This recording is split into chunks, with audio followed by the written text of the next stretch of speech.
నమస్కారం. శ్రీ చదివే నవలలను విని ఆనందిద్దాం. ఈరోజు మనం చివరకు మిగిలేది నవల 12వ భాగాన్ని విందాం. మాధవయ్య గారికి ఇలాంటి మచ్చలు లేవు.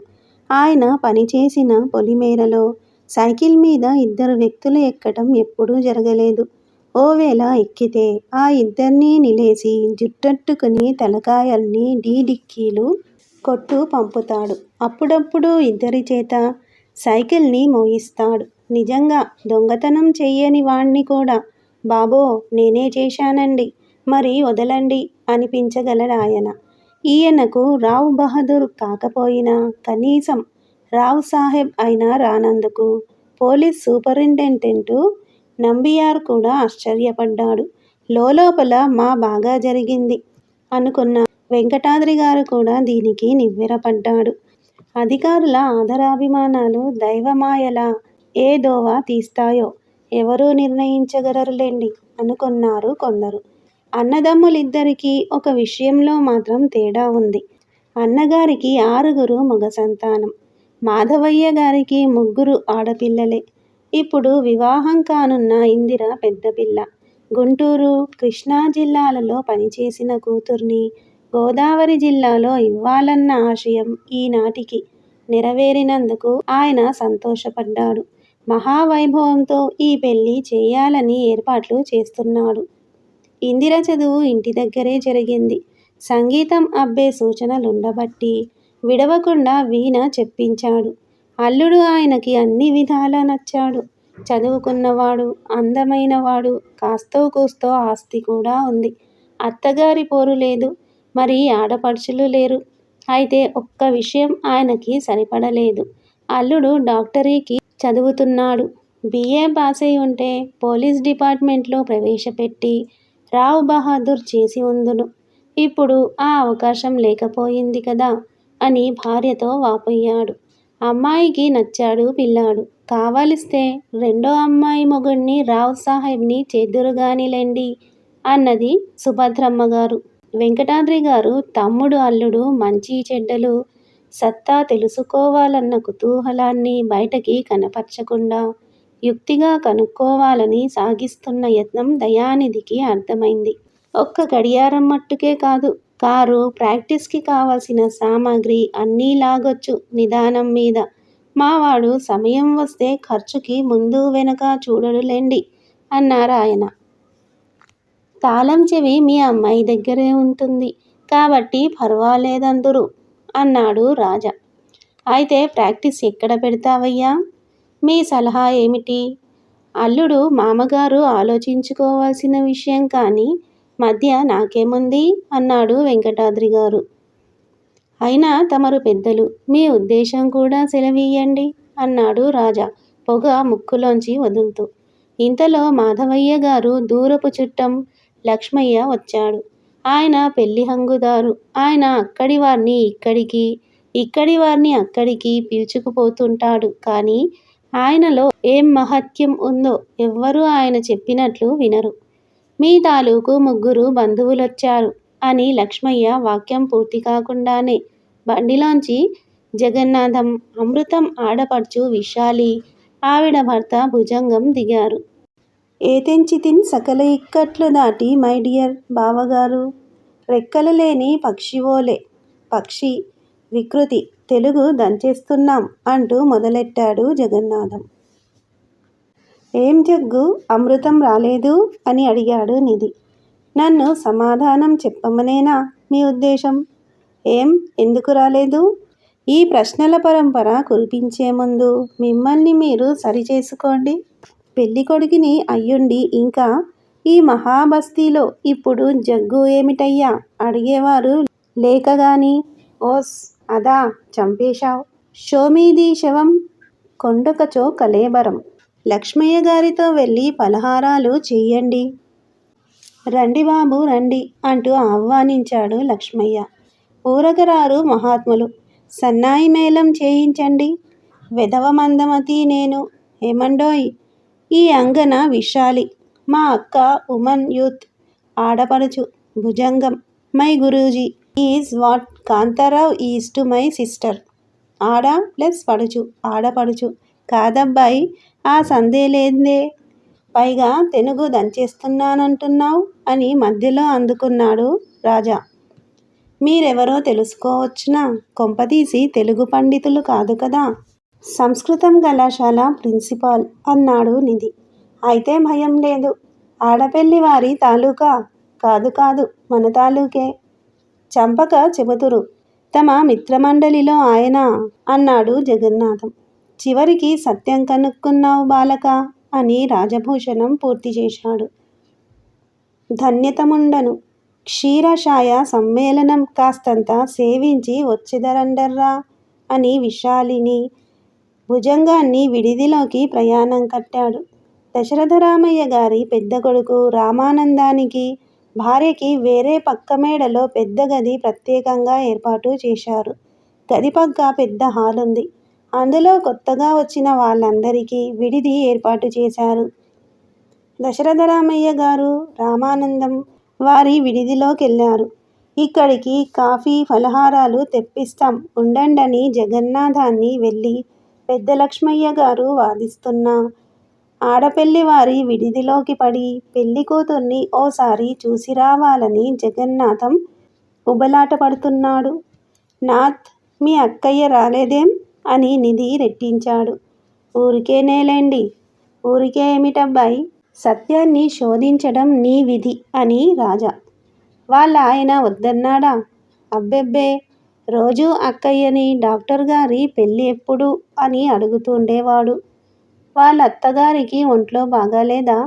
ఈస్ట్ ఇండియా కంపెనీ వారు పాతిన మైలురాయిలా ఉంది. పోనీ తనకిష్టం లేదా? What a foolish.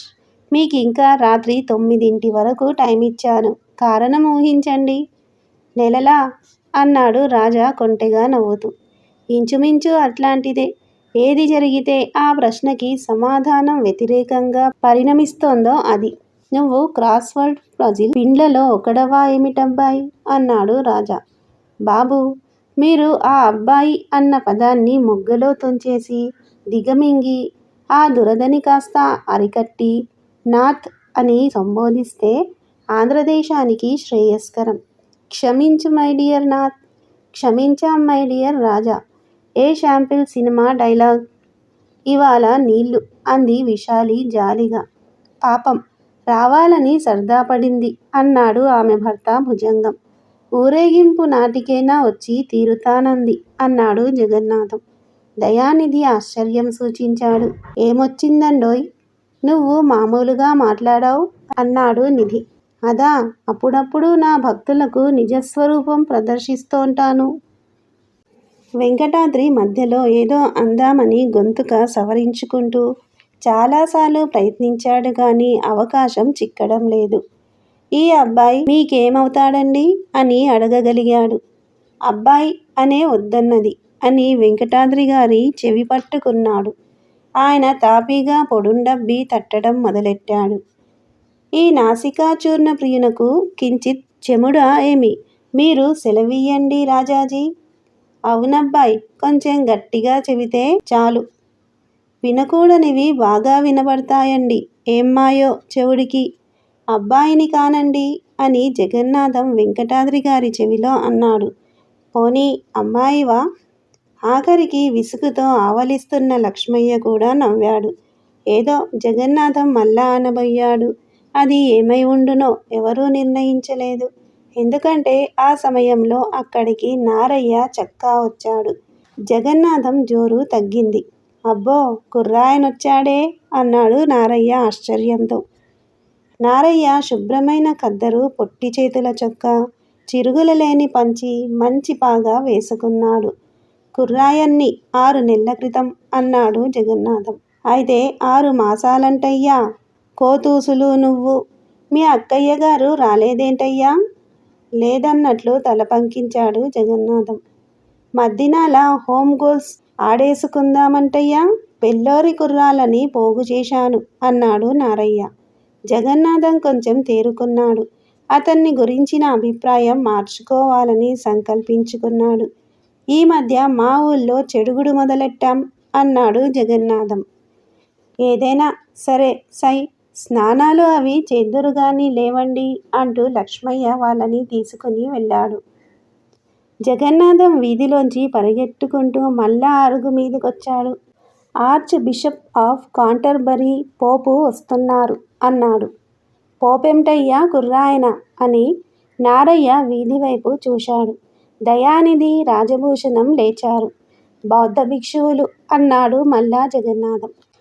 వెంకటాద్రిగారు వీధిలోకెళ్ళి ఆ వచ్చిన ముగ్గురు వ్యక్తులకి నమస్కారం చేసి వారిని అతి మర్యాదతో తీసుకొచ్చి అరుగు మీద తివాచీపరిచి స్తంభానికి దిండ్లు చేరవేసి అక్కడ కూర్చోపెట్టాడు. స్తంభానికి జార్లబడి కాలు మీద కాలు వేసుకుని 2 చేతులు కట్టేసుకుని ధీమాగా కూర్చున్న వ్యక్తి అపురూపానంద స్వామి. పక్కన కూర్చున్న 2 వారి శిష్యులు. అపురూపానంద స్వామికి తూర్పుగోదావరి జిల్లాలో ముక్తి సాధన అనే పేరుగల ఆశ్రమం ఉంది. మొదట్లో ఆయన మలబార్ నుంచి వచ్చిన చాలా కాలం తెలుగుదేశంలో ఉండడం మూలాన వ్యవహారరీత్యా తెలుగువాడనే చెప్పుకోవడం. వేదాంత దృష్టిలో దేశమంటూ లేదు, విశ్వమే నా దేశం అని చెబుతూ ఉండడం ఆశ్రమంలో ఉండేవారికి తెలుసు. ఆయన మలయాళం, తమిళం, తెలుగు, ఆంగ్లం, కొద్దిగా గుజరాతీ మాట్లాడగలడు. అమెరికాలో ప్రసరింపచేసే వెలుగు అనే వేదాంత పత్రికలో అప్పుడప్పుడు ఆయన ముక్తి సాధన గురించి రాస్తుంటాడు. జమీందార్లు, రిటైర్ ఉద్యోగులు మున్నగు వారికి ముక్తి సాధన మార్గాన్ని బోధించి విరాళాలను స్వీకరించి శాంతి అనే పత్రిక 4 భాషల్లో కొంతకాలం నడిపిన మాట చాలామంది ఎరుగున్నదే. అయినా ఎందుచేతో ఆ పత్రిక ప్రచారంలోకి రాలేదు. ఈ పత్రిక కోసం పాటుపడ్డ వారిలో సర్కిల్ ఇన్స్పెక్టర్ మాధవయ్య గారు ముఖ్యులు. ఆయన యాజమాన్యం కింద 2 ప్రత్యేక సంచికలు వెలువడ్డాయి. అందులో మొదటిదానిలో విరాళాలు ఇచ్చిన వాళ్ళ పేర్లు, 6 మాసాల తరువాత వెలువడిన 2వ సంచికలో విరాళాలు ఇవ్వని వాళ్ళ పేర్లు. ఇవి వాటి ప్రత్యేకత. కోమార సుధా మీనాస్ అనే మలయాళీ కన్య ఆశ్రమంలో ఉంటూ కొంతకాలం సంపాదకురాలిగా పనిచేసింది. వేదాంతం స్త్రీల సొత్తు కాకూడదని, అందులో దక్షిణాది వాళ్ళ ప్రమేయం పనికిరాదని, కావాలంటే స్వామీజీ కూడా షేర్లు వేస్తే ఆ కన్య కోసం సినిమా కంపెనీ లేవదీస్తాం అంటూ ఆశ్రమం చుట్టుపక్కల ఉండే ఆంధ్రులు ఆందోళన చేయగా సుధా మీనన్ హరిద్వారం వెళ్ళి అక్కడ ఓ బ్రాంచి పెట్టిందట. ఆ విషయం తెలియపరుస్తూ శాంతిలో ఓ వ్యాసం వడింది. అందులో ముక్తి సాధన గాయపడిన అసలు నిజం అదే అని కూర్మయ్య లాంటి వ్యక్తులు హేళనగా అన్నారు. సుధా మీనన్ వెళ్ళగానే ముక్తి సాధన ఆశ్రమానికి ముక్తి వచ్చిందనుకోవడం పొరపాటు. అపురూపానంద స్వామికి చాలా ఆస్తి ఉన్న మాట నిజమే. ఆయన ఇంకా అనేక ఆశ్రమాలు లేవదీద్దామన్న ఆయన సంకల్పమూ నిజమే.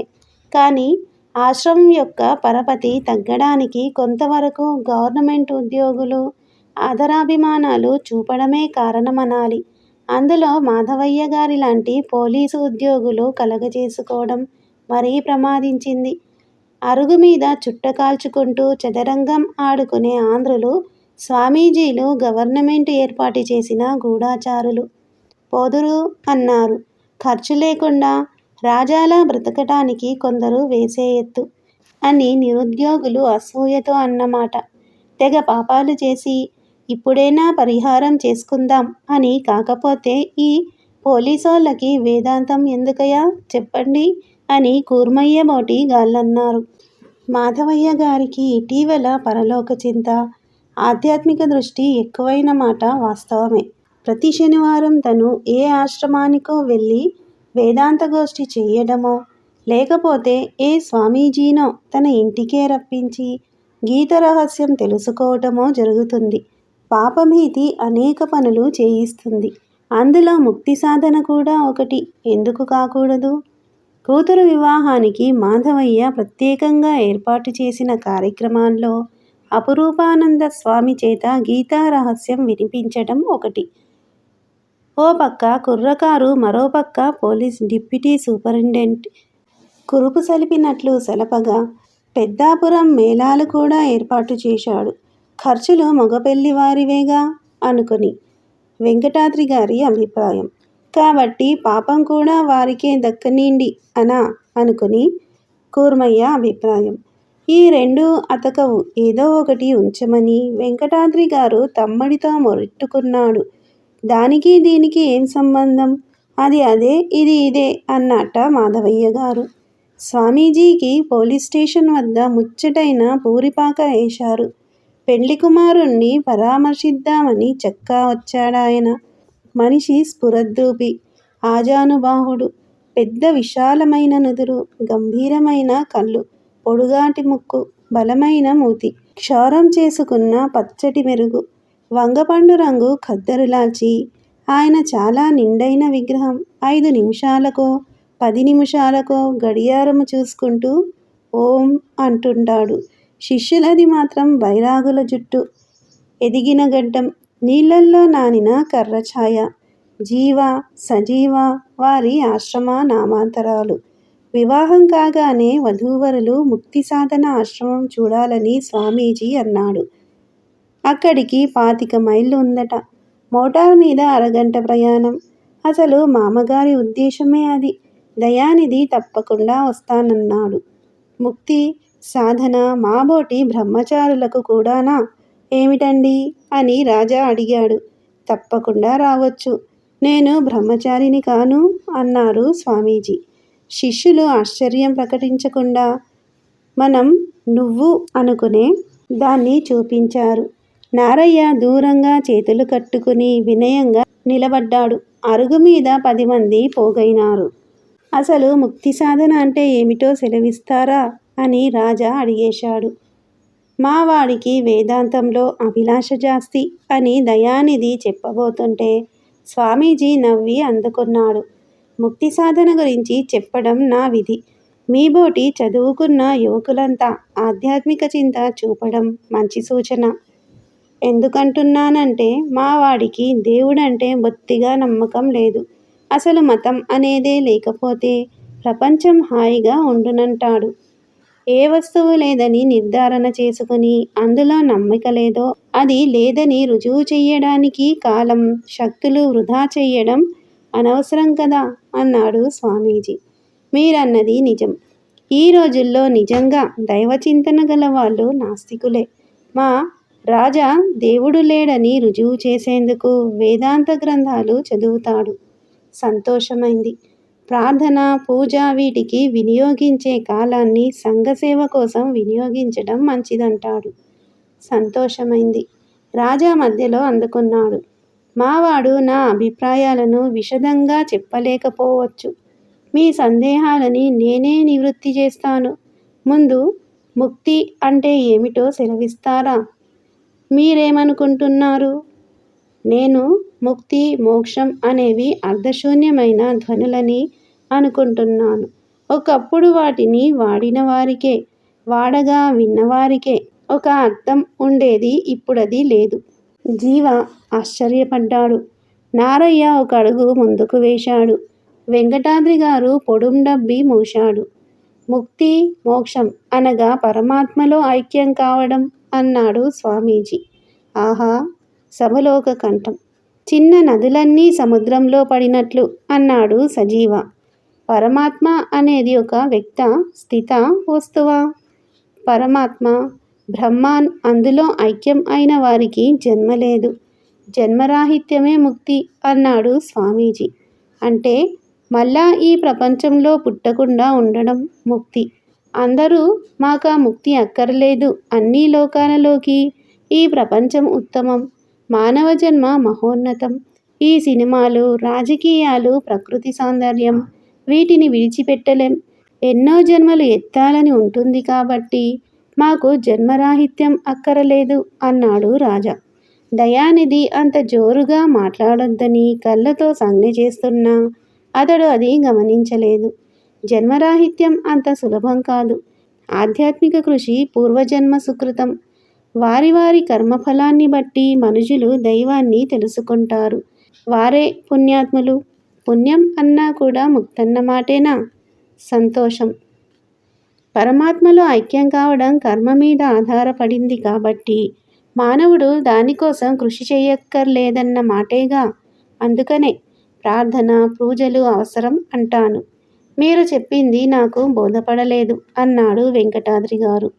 మరేం లేదు, పరమాత్మలో ఐక్యం కావాలి అని రాసిపెట్టి ఉంటే మీరు ఐక్యం అవుతారు.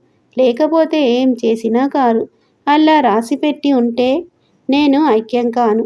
వద్దు మొర్రో, నేను విడిగానే ఉంటాను అన్నా మానేది లేదు. కర్మ సిద్ధాంతంలో ఉన్న చిక్కే ఇది. మానవుడి కృషికి అవకాశం ఇవ్వదు. దానివల్ల మన దేశంలో పని పాట లేకుండా ఊరమ్మట తిరిగి సన్యాసులు, బైరాగులు పెచ్చు పెరిగిపోయారు. పైగా వీళ్ళందర్నీ గౌరవించాలట. నేనైతే వీళ్ళందర్నీ జైల్లో పెడుదును అని రాజా ఉపన్యాసం మొదలెట్టి మధ్యలోనిది వద్దు వద్దు అని చేస్తున్న కనుసంజ్ఞను గమనించకుండానే మళ్ళీ మొదలెట్టాడు. ఈ నవల మీకు నచ్చితే సబ్స్క్రైబ్ చేయండి. శ్రీ ఛానల్ ఆడియో నవలను వింటున్నందుకు ధన్యవాదములు.